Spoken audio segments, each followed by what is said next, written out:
Pasukan Inggris di bawah pimpinan Brigadir Jenderal T.E.D. Kelly mulai mendarat di Medan, Sumatera Utara, pada tanggal 9 Oktober tahun 1945. Para pemuda dipelopori oleh Ahmad Tahir, seorang mantan perwira tentara sukarela, Gyugun, membentuk Barisan Pemuda Indonesia. Pada tanggal 13 Oktober tahun 1945 terjadi insiden di sebuah hotel di Jalan Bali, Medan. Seorang anggota NICA menginjak-injak bendera merah putih yang dirampas dari seorang pemuda. Pada tanggal 1 Desember tahun 1945 pihak Inggris memasang papan-papan pengumuman bertuliskan, Fixed Boundaries Medan Area. Dengan cara itu, Inggris menetapkan secara sepihak batas-batas kekuasaan mereka. Sejak saat itulah dikenal istilah pertempuran Medan Area.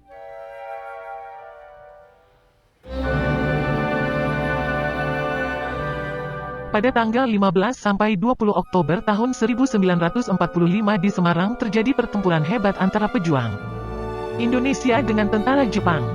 Peristiwa ini diawali dengan adanya desas-desus bahwa cadangan air minum di Candi Semarang diracun oleh Jepang. Untuk membuktikan kebenarannya, Dr. Karyadi, Kepala Laboratorium Pusat Rumah Sakit Rakyat, melakukan pemeriksaan. Pada saat melakukan pemeriksaan, ia ditembak oleh Jepang sehingga gugur. Dengan gugurnya Dr. Karyadi, kemarahan rakyat, khususnya pemuda, tidak dapat dihindarkan dan terjadilah pertempuran yang menimbulkan banyak korban jiwa. Untuk mengenang peristiwa itu, di Semarang didirikan Tugu Muda. Untuk mengenang jasa Dr. Karyadi diabadikan menjadi nama sebuah rumah sakit umum di Semarang.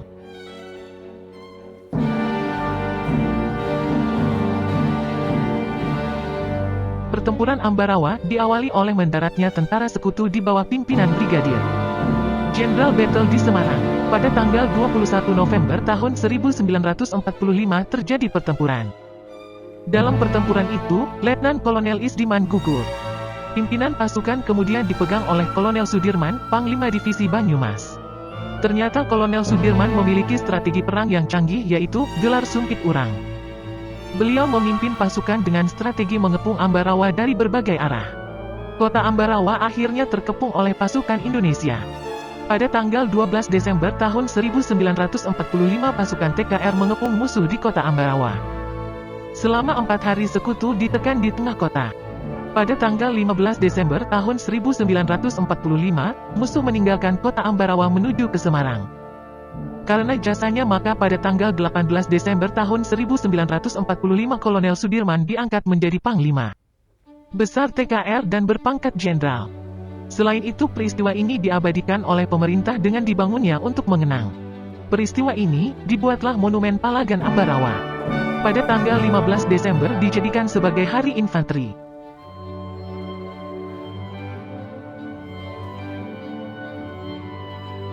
Tentara Sekutu Inggris pertama kali mendarat di Surabaya pada tanggal 25 Oktober tahun 1945.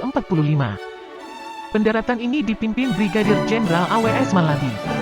2 hari kemudian tentara Inggris menyerbu penjara Republik untuk membebaskan perwira-perwira Sekutu. Pada tanggal 28 Oktober tahun 1945, pos-pos Sekutu di seluruh kota Surabaya diserang oleh rakyat Indonesia. Dalam berbagai serangan itu, pasukan Sekutu terjepit. Pada tanggal 29 Oktober tahun 1945, para pemuda dapat menguasai tempat-tempat yang telah dikuasai Sekutu. Pada tanggal 30 Oktober tahun 1945 terjadi pertempuran di gedung Bank Internasional. Tepatnya di Jembatan Merah.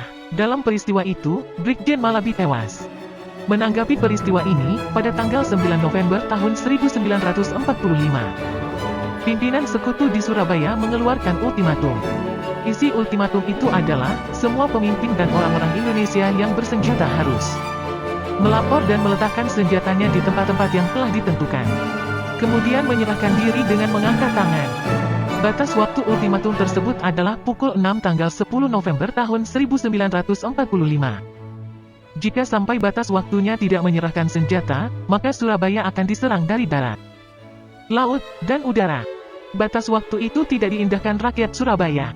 Oleh karena itu, pecahlah pertempuran Surabaya pada tanggal 10 November tahun 1945. Salah satu pemimpin arek-arek Surabaya, antara adalah Bung Tomo. Untuk memperingati kepahlawanan rakyat Surabaya itu, pemerintah menetapkan tanggal 10 November sebagai Hari Pahlawan.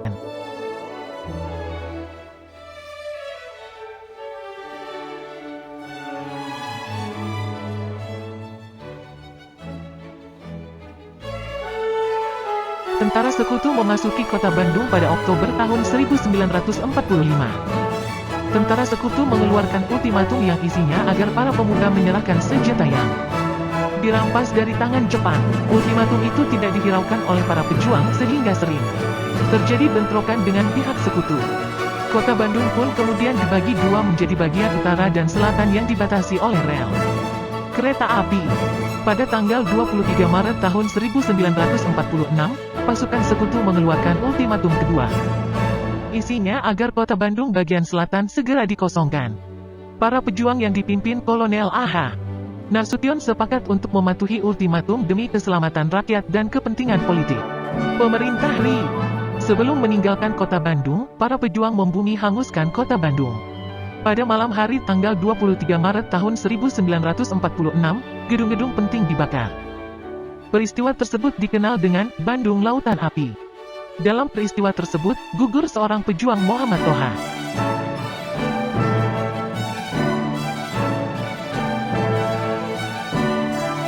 Perang Puputan di Bali dipimpin oleh I Gusti Ngurah Rai. I Gusti Ngurah Rai dan pasukannya, Ciung Wanara. Pertempuran ini dimulai April tahun 1946 di Denpasar. Mereka bertahan di Desa Marga. Di daerah ini pasukan I Gusti Ngurah Rai mengadakan perang habis-habisan Puputan. Akhirnya I Gusti Ngurah Rai dan sebagian besar pasukannya meninggal. Perang ini juga disebut Pertempuran Margarana, tanggal 18 November tahun 1946.